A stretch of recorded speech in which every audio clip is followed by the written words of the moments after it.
Sometimes I realize that things are going really well in life and there's a lot of good things to be grateful for and to be joyful about, experiences that I'm excited to participate in. And yet there's something inside of me that kind of just doesn't feel great. And what I've noticed over the years is that there is a time and a place for grief in the good times. So what I mean is that sometimes we are doing new things in life, which means that something we've done in the past, or maybe it's a job, maybe it's a relationship, maybe it's a pattern, a way of operating through a season of life that is shifted and changed so that we can do new things. And they may be new things that we want. It could be a big change, like a move to a job or a location, or it could be a shift in a relationship, or a shift in the way that we are more efficient in a day, or are less capable of doing as many things in a day. Something has shifted from what was to what is and will be. In that shift, there's ultimately still some level of loss, even when the loss is leading us to good things. So what do we do about that?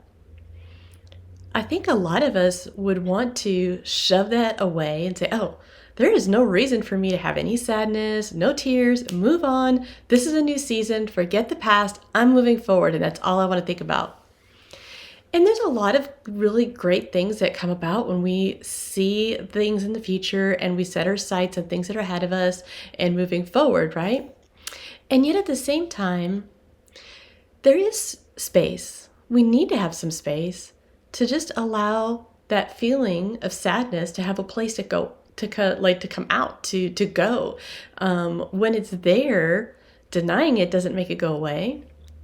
Expressing it helps it filter out of us. It's kind of the way that I visualize it, like it's already built up because there is a loss. And when we experience loss, we experience some level of grief, and that may be some sadness, maybe some anger. It might even show up as irritability with our friends and our family or in our schedules or something. And what's happening is we're experiencing a shift that has some loss and needs to grieve.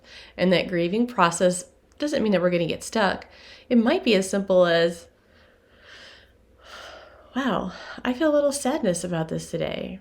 And just allowing that tear to come and say, Lord, thank you for being here with me in every emotion, in every situation. And even when the good things have some sense of loss and doesn't feel 100% exciting, I want to move forward with you. And in order to move forward, I want to acknowledge the things that have been.